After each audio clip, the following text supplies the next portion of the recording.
Porque eu recebi do Senhor o que também vos ensinei, que o Senhor Jesus, na noite em que foi traído, tomou o pão e, tendo dado graças, o partiu e disse: tomai e comei, isto é o meu corpo, que é partido por vós, fazei isto, hein?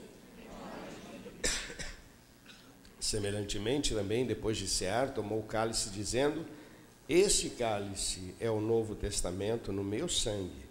Fazei isto todas as vezes que beberdes em memória de mim, porque todas as vezes que comerdes este pão e beberdes este cálice, anunciais a morte do Senhor até que venha. Vamos orar? Senhor, é com temor que nós estamos diante da Tua palavra, e nós queremos em tudo honrar o Teu santo nome. Eu preciso de graça, Senhor, para transmitir uma palavra que venha trazer vida sobre as nossas vidas, venha trazer também responsabilidade, santificação, mudança de vida, caráter, Senhor. Assim eu peço graça. Senhor, perdoa os meus pecados, eu quero estar limpo para compartilhar e abençoar este povo. E assim possamos sair daqui renovados e responsabilizados em nome de Jesus. Nós não aceitamos que Satanás tenha liberdade em nosso meio, nós declaramos que só o Senhor é Deus. Toda força do mal, Senhor, que seja repreendida em nome de Jesus. O Senhor é maior e nós dependemos de Ti, em nome de Jesus. Amém, Senhor. Amém. Glória a Deus. O versículo 26 diz assim: porque todas as vezes que comerdes este pão e beberdes este cálice, o que acontece aí? Anunciais a morte até que Ele venha. Eu estava meditando nesse texto e pensando: Deus, o que eu posso pregar, compartilhar com os irmãos? E aí eu esbarrei nesse versículo, que diz que eu e você somos mensageiros. Todo crente é um mensageiro, é um mensageiro de boas novas. Todos nós somos mensageiros. E o texto diz aqui, olha, você precisa anunciar que Jesus veio em corpo, né? Verso 26, anunciais a morte do Senhor até que venha. Quando a gente toma a ceia, nós estamos anunciando que Jesus existiu, que Jesus viveu, que Jesus morreu, que Ele ressuscitou e a grande mensagem que Ele vai voltar. Amém? Quero que você se sinta bastante feliz com essa mensagem que o Senhor coloca sobre nós. Nós estamos anunciando que Jesus veio, que Jesus viveu, que Jesus morreu, que Ele ressuscitou, e a grande mensagem até que Ele venha. Essa é a grande mensagem. Nós somos mensageiros dessa boa nova. Há muitos anos tem um pensamento que me acompanha: cuide das coisas de Deus, que eu cuido das tuas. Essa é uma mensagem muito forte para mim. Cuide das coisas de Deus, que eu cuido das tuas. Quando a gente fala cuidar das coisas de Deus, é interessante que nós temos responsabilidades dentro da nossa família. E eu preciso cuidar da minha esposa precisa cuidar de mim. Eu preciso cuidar dos meus filhos precisam cuidar de mim. Eu preciso cuidar da igreja, eu tenho responsabilidades como cidadão, eu tenho responsabilidade como trabalhador, tenho uma série de responsabilidades que a gente precisa focar e a gente precisa dar o nosso melhor. Mas o texto diz que Deus nunca pode ficar em segundo plano. O texto diz: buscar em primeiro lugar o reino de Deus, a sua justiça, e estas coisas vos serão acrescentadas. Jesus certa vez disse: olha, se alguém ama o marido, a esposa, o filho, se alguém ama o pai, a mãe mais do que a mim, não serve para ser meu discípulo. Então, uma coisa interessante, que é uma mescla, né? Onde eu tenho as minhas responsabilidades, eu não posso abrir mão. Às vezes as pessoas tentam definir Primeiro Deus, depois família, depois igreja, depois, sei lá, as pessoas vão tentando definir. Na prática, meu irmão, tudo é uma coisa só. Porque a minha vida com Deus depende da minha vida com a minha família. O sucesso da minha família depende do meu relacionamento com Deus. Não é? A minha vida na igreja é fruto da minha vida com Deus, na minha família, e eu venho para a igreja. Por que eu venho para a igreja? Para prestar culto a Deus. Não é? Eu não venho para encontrar os irmãos, mas que é benção, encontrar irmão é benção, né? Mas a gente vem para prestar culto a Deus, não é? Porque em casa eu não consigo prestar culto a Deus. Eu posso até ficar lá no meu quarto, lendo a Bíblia, mas a Bíblia diz assim, ó, com bom e com suave que os irmãos estejam juntos. E a igreja primitiva é a grande marca, sempre estavam juntos, reunidos, porque isso é agradável a Deus. Então, é um conjunto assim de coisas onde eu sou pai, eu sou filho, eu sou crente, eu sou cidadão, quer dizer, tudo é uma coisa só. Então não tem como a gente estabelecer primeiro. Bom, primeiro é Deus, ponto final. Primeiro é Deus na minha vida. Agora, Deus, família, dá uma misturada danada, né? Tudo é junto. Porque quando eu estou em casa, e eu estou passando um aperto, uma discussão, o que eu faço? Eu clamo a Deus, Deus me dá graça. A graça, senão eu vou estragar tudo. Me dá unção aí. Né? Quando você está na rua, Senhor, me livra de todo mal. Tem hora que você tem um pressentimento, vou ser assaltado. E você ora, você diz, Deus, está repreendido. Em nome de Jesus. Está repreendido. Porque eu preciso de Deus o tempo todo. Não tem como. Senhor, eu vou corrigir meu filho, me dá graça, inteligência. Porque não basta simplesmente pôr de castigo, dar uma surra, não. Eu preciso ensinar, eu preciso que isso entre no coração, na alma. Às vezes você dá um castigo que não valeu nada. Pois a criança sentada, já pensou? Fica na cadeirinha do pensamento. Já pensou? E criança fica pensando, meu irmão. Ele fica na cadeira do pensamento com o carrinho. Já pensou? Carinha do pensamento, quer dizer, se você não entrar na alma dele, me ensinar, olha, papai te ama, a mamãe te ama, olha, o objetivo é te podar, você tem que entender, porque senão, meu irmão, não adiantou nada. Não adiantou nada, nós temos responsabilidades. Mas esse texto fala que nós temos uma responsabilidade extra, que é de ser mensageiro. Eu e você somos mensageiros. Lá em Marcos capítulo 16 diz, ide por todo mundo e pregar o evangelho a toda criatura. Vocês são mensageiros. Esta é a grande mensagem, chamada grande comissão. Não? Recebereis o Espírito Santo e ser-me-eis testemunhas, tanto em Jerusalém, Judéia, Samaria, até os confins da terra. Nós somos mensageiros. Eu queria que você abrisse no livro de 1 Pedro, capítulo 2, que tem uma expressão que é semelhante a essa que nós lemos. 1 Pedro, capítulo 2.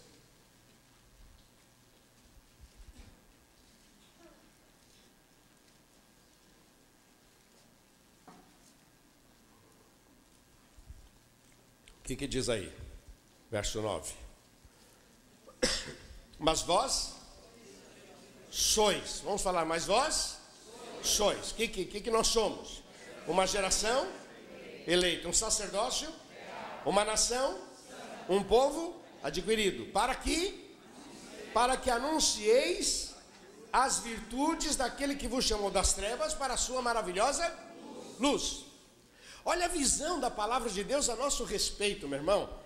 Eu acho muito legal que a palavra de Deus, ela muda. Eu vejo tantas pessoas fazendo aí treinamento com coach, e vão tentar, e são palavras e tal. Meu irmão, quando a gente se relaciona com a palavra de Deus, nós recebemos entusiasmo, nós recebemos revelações. Quem somos? Olha, a Bíblia diz assim, ainda que você passe pelo vale da sombra da morte, não temerei mal algum, porque tu estás comigo. O Senhor é o meu pastor e nada me faltará. Quer dizer, a palavra de Deus, ela é numa versão assim mais mais vulgar, me perdoe, a palavra de Deus é um coach. Ela é uma fonte de energia, de visão. Quando eu recebo essa palavra, eu a amo, eu a desejo, e eu leio, lá em Provérbios diz assim, olha, quem adquire o conhecimento, adquire riqueza. Quem adquire o conhecimento, quem busca com todas as suas forças, recebe sabedoria, direção, revelação. Sabe, a palavra de Deus, ela abre os nossos olhos, para que a gente veja. Uma das coisas lindas que eu vejo na palavra de Deus, ela é revelar Deus como Pai. Eu vejo as pessoas dizendo o cara lá de cima, o pai, o cara, quer dizer, uma coisa muito, muito distante, parece que é um ser soberano, um Deus que é tão poderoso, me dá a ideia assim de um trono, um camarada velho, cabelo branco, sentado, esperando eu pisar na bola para dizer, está errado, te peguei. Parece que o tempo todo ele está assim num sentimento.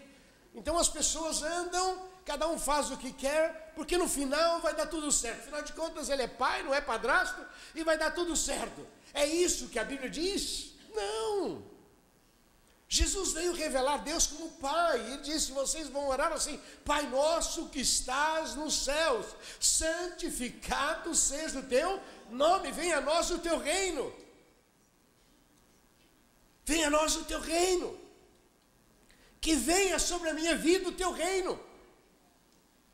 Ele nos coloca numa posição muito mais privilegiada, dizendo, olha, ele é Pai. Mas ele é Pai de quem? Pai de quem o reconhece como Senhor da sua vida. Jesus disse, vocês não são mais servos, vocês são amigos. Porque agora vocês praticam, vocês acreditam na minha palavra. Aquele que me ama, guarda a minha palavra, diz lá em João capítulo 14. Aquele que me ama, guarda a minha palavra.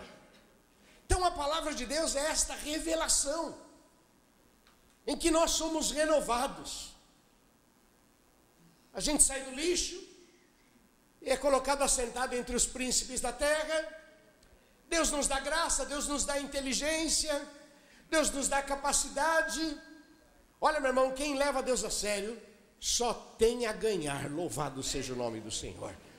Meu irmão, quando você leva Deus a sério, é tão gostoso você poder sonhar com coisas materiais, poder sonhar e colocar tudo diante de Deus.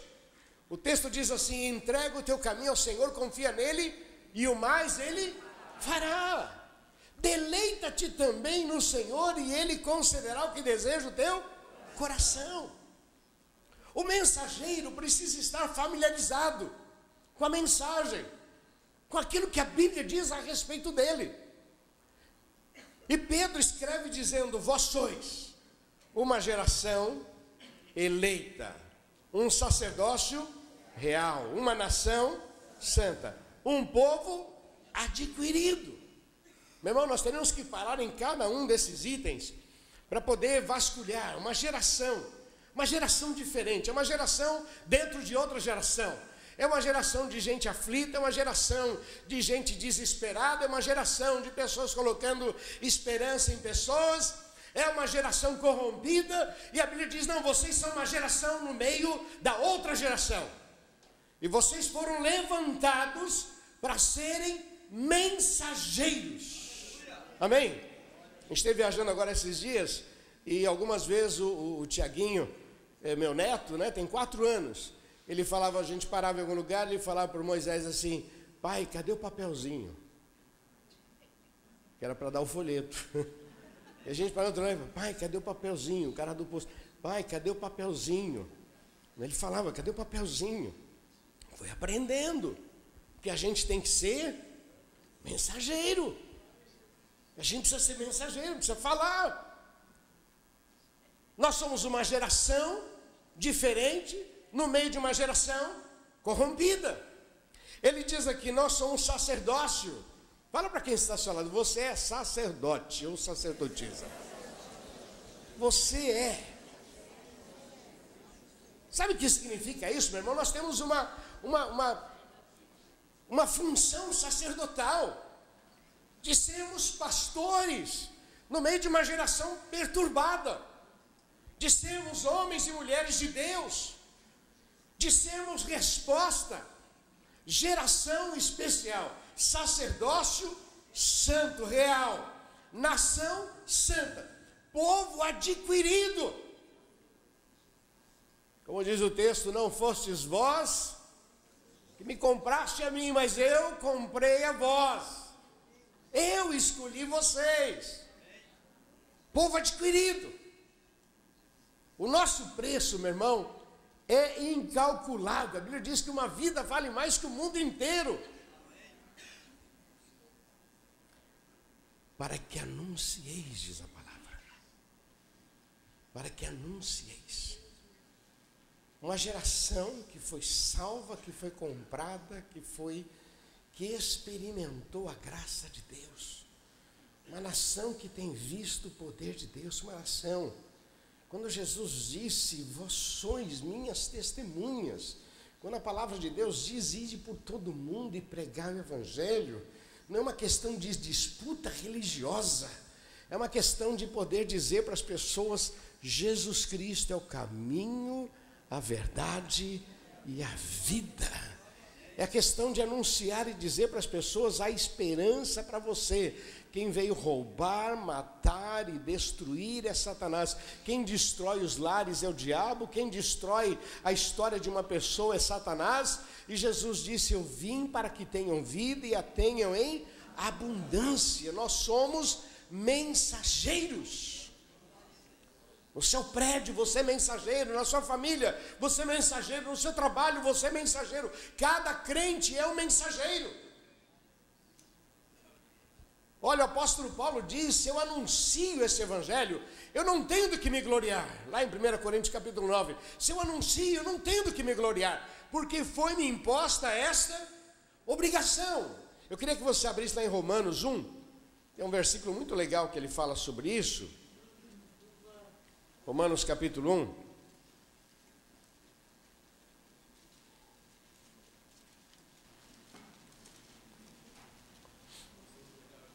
Verso 16. Porque não me envergonho do evangelho de Cristo, pois é o poder de Deus para a salvação de todo aquele que crê, primeiro do judeu, também do grego, porque nele se discorre a justiça de Deus de fé em fé, como está escrito, mas o justo viverá da fé. Mas eu queria pegar essa primeira parte, porque não me envergonho do evangelho de Cristo, pois é o poder de Deus. O evangelho que nós anunciamos, ele é poder. Poder. Quando você diz para uma pessoa, receba Jesus como Senhor e Salvador, a sua vida vai mudar. A pessoa fala, mas como isso vai acontecer? Eu também não sei, só sei que muda.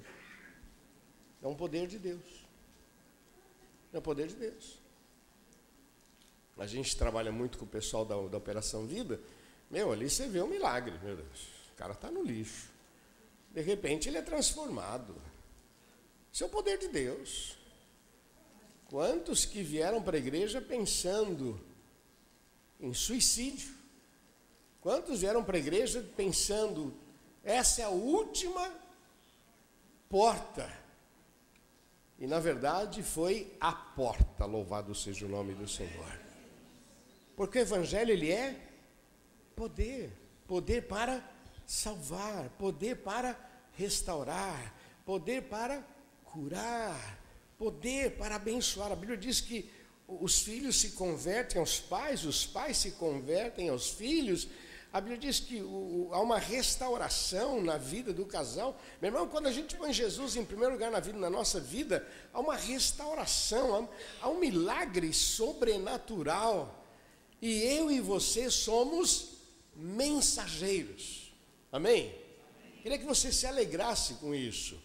Veja bem, quando a gente fala na Bíblia mensageiro, você lembra daquele versículo, ó, quão formosos são os pés dos que anunciam as boas novas. Você sabe que os mensageiros no Antigo Testamento, e mesmo na era medieval, ele era muito importante, porque não tinha Face, não tinha internet, eram mensageiros, pessoas que iam em nome do rei.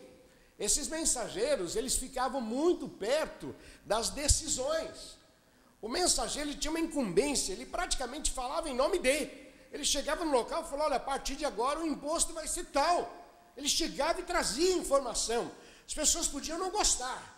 O risco era muito grande. Um mensageiro, quantos que eram mortos? Porque o cara chegava lá com uma notícia absurda. Olha, vão aumentar os impostos. Muitos morriam.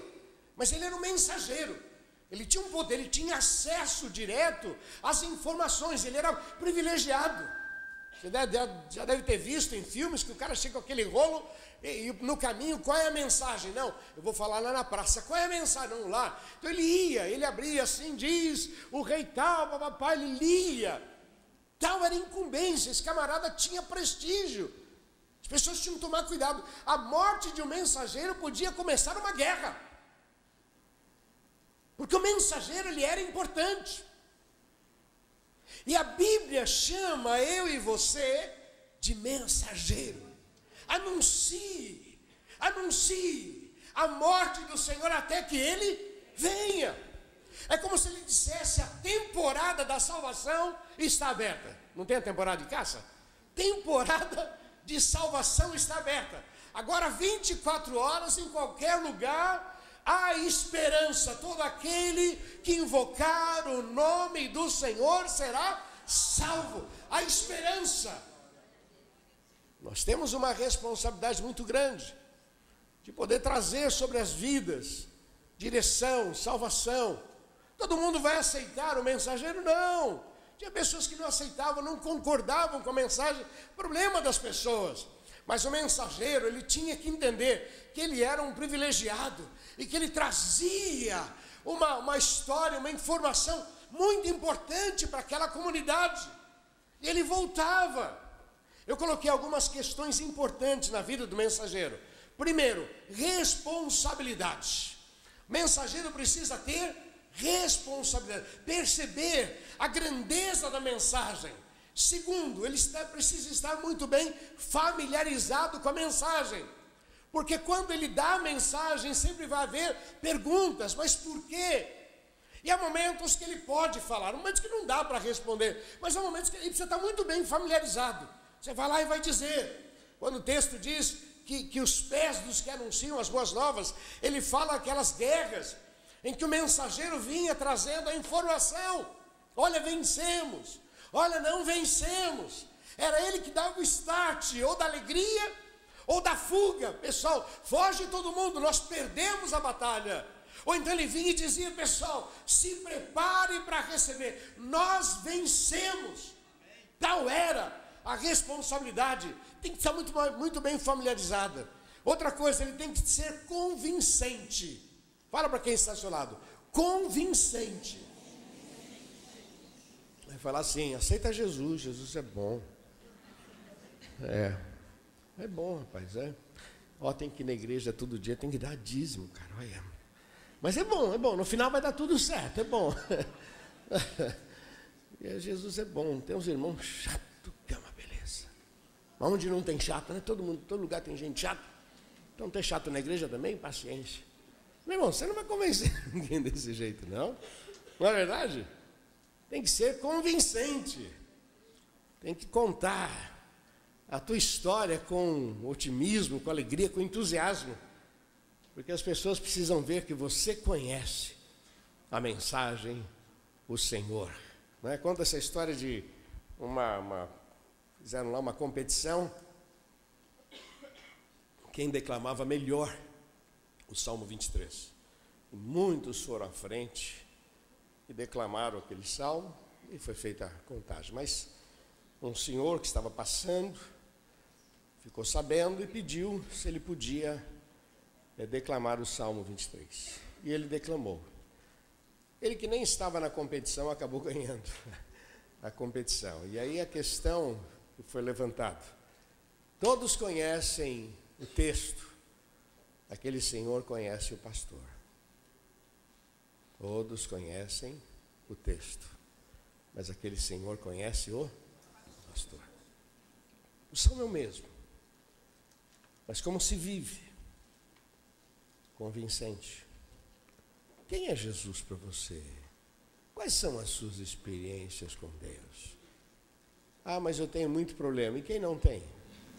Quem não tem? Até Jesus teve, meu irmão.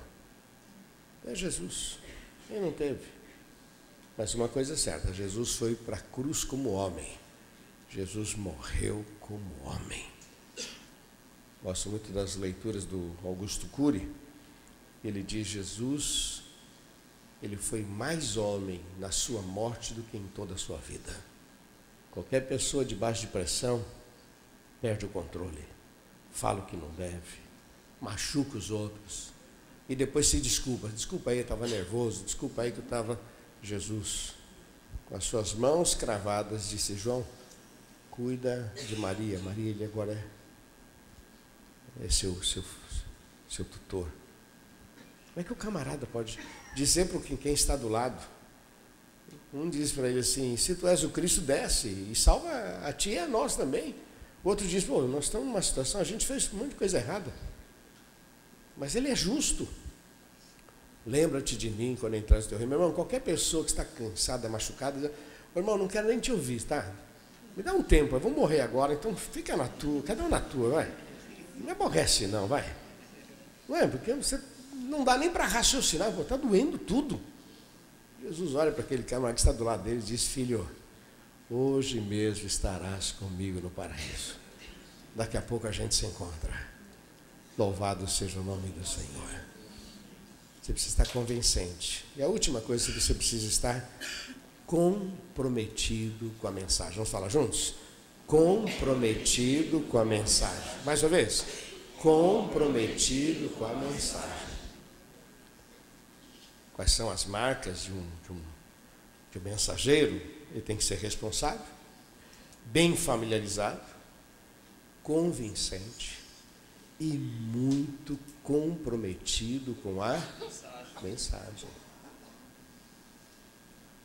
Olha, eu só queria terminar dizendo aquela expressão que Jesus disse lá para Marta e Maria. Se tu creres, tu verás a glória de Deus. Cuide das coisas de Deus e Deus vai cuidar das tuas. Nunca coloque o Senhor em segundo plano. E nunca esqueça que você é mensageiro. Amém? Amém? Somos filhos, somos servos, mas somos mensageiros desta mensagem maravilhosa que pode transformar e mudar todas as vidas em nome de Jesus. Tá bom? Queridos, nós estamos aqui diante desta grande lembrança. Lembrança da aliança de Cristo conosco, em que Ele se deu, comemos o pão, o cálice, mas também estamos diante desta grande lembrança de que nós somos mensageiros. Eu queria terminar só com um versículo, que eu gosto muito, Lucas 16.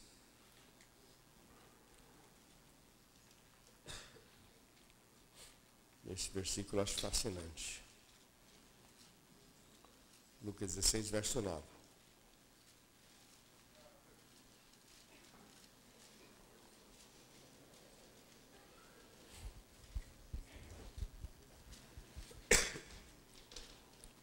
Jesus dizendo, e eu vos digo, ele contou uma parábola de um mordomo infiel, e esse mordomo, com medo de ser descoberto, ele começa a perdoar as dívidas de quem tinha dívida com o seu senhor, e Jesus então faz menção, mas o versículo 9, ele diz assim, e eu vos digo, presta atenção, e eu vos digo, granjeai amigos com as riquezas da injustiça, para que quando estas vos faltarem, vos recebam eles nos tabernáculos. Você entendeu ou não? Tem coisa que Jesus fala que a gente não tem ideia. Granjeai amigos com as riquezas da injustiça. Quer dizer, tudo que a gente vive aqui é sem sentido, né? Tem gente que diz assim, eu tenho um amigo que ele fazia assim, né? O camarada chegava para abastecer o carro e ele falava assim: enche o tanque, doutor. Ele falou: o cara não sabe nem quem eu sou, mas se eu estou com um carro bonito, sou doutor, né? Enche o tanque, doutor. E ele falava assim: você sabe, engraçado, rapaz, só existe 2 tipos de pessoas que fazem essa colocação que você fez. E a pergunta é, quais são? Os salvos e os não salvos.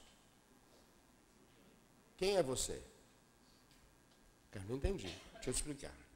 Só existe 2 tipos de pessoas que fazem a pergunta que você fez. Os salvos, aqueles que receberam Jesus como Senhor e Salvador, e os não salvos, aqueles que vão para o inferno. Quem é você? Aí o cara dá uma travada, né? Eu estava no restaurante, ele fez isso com o garçom. O garçom chegou, pediu licença, o senhor podia dar. Rapaz, você sabe que tem só 2 tipos de pessoas que fazem o que você está fazendo, cara? Ele falou: como assim? Os salvos e os não salvos. Não entendi. Os salvos, os que aceitaram Jesus como Senhor e Salvador e vão para o céu, com perdão dos seus pecados, tal. E os não salvos, que vão para o inferno. Quem é você? Salvo ou não salvo? Ele terminou orando com o cara na pizzaria. Vem cá, vou orar por você. Você quer aceitar? Não, eu quero, não aceitar Jesus. Agora você é salvo, agora você vai fazer isso aqui. Granjeai amigos suas riquezas da injustiça. Granjeai amigos. Para que quando estas vos faltarem, porque vai ter um dia que você vai morrer, você não vai adiantar nada, né? Toda a tua riqueza, tudo que você conseguir, não vai adiantar nada. Vos recebam eles nos tabernáculos eternos. O que eu vou falar é o que é coisa minha. Eu acho que a gente vai chegar no céu, vai ter gente esperando lá, cara. Talvez com faixa. Seja bem-vindo. Sabe aquela coisa? Foi ele, foi ela que falou de Jesus para ele. Foi ele. Oi, sejam bem-vindos. Você falou de Jesus para mim. Só estou aqui por tua causa.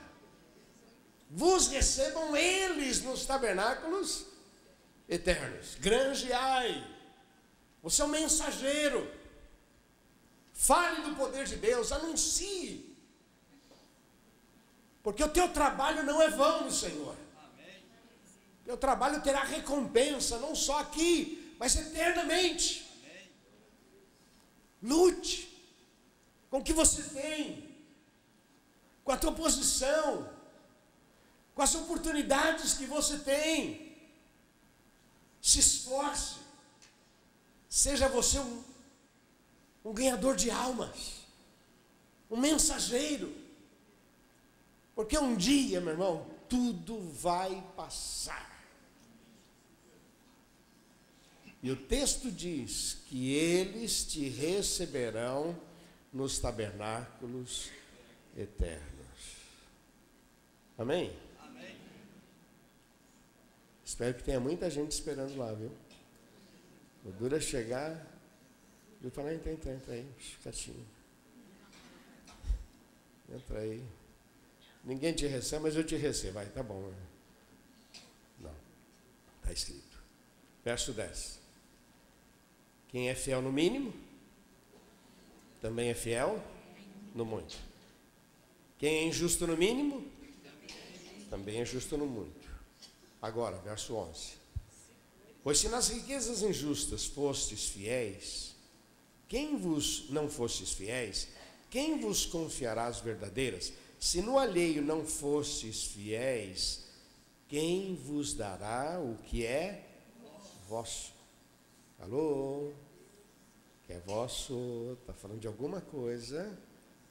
Amém? Amém? Foste fiel no pouco, sobre o muito te... Olha o versículo 12. Se no alheio não fostes fiéis, quem vos dará o que é vosso? Opa, tem promessa maravilhosa aí, meu irmão. Pode confiar, ninguém perde por confiar em Deus.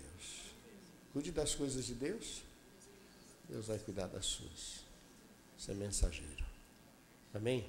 Amém. Que Deus abençoe a sua vida. Em nome de Jesus, vamos orar? Senhor, nós recebemos a Tua palavra E a tua palavra nos traz responsabilidade, visão, para sermos mais do que crentes. Nós somos mensageiros. Muito mais do que ser um crente, a busca de um milagre, de uma bênção, nós somos mensageiros. E como mensageiros, ó Pai, nós falamos com ciência de causa, porque o Senhor tem sido tão bom conosco, tão maravilhoso. Senhor, nós não temos resposta para todas as questões que se levantam contra nós, mas uma coisa é certa, o Senhor mudou a nossa história. E tem sido tão bom, ó Deus, poder compartilhar e falar da tua graça. Falamos, ó Pai, com atitudes, mas também falamos com palavras, falamos com escolhas. Senhor, eu sei que muitos estão focados, ó Pai, esperando uma atitude nossa. Assim, Senhor, nesta manhã nós recebemos esta palavra e queremos em tudo exaltar o teu santo nome. Nós te amamos, ó Pai, te louvamos. Muito obrigado. Abençoa cada vida, que possa haver um despertamento para que muitos sejam, ó Pai, mensageiros, pessoas que levam a mensagem. Está aberta a oportunidade da salvação. Agora não mais pelas obras, mas pela graça do Senhor. Está aberto. Teu Espírito, Senhor, confirma a palavra. Assim, ó Deus, que cada um saia daqui com esta responsabilidade de falar, de compartilhar. E muitos milagres cada um veja para a glória do teu nome, em nome de Jesus. Amém, Senhor. Amém. Que Deus abençoe sua vida.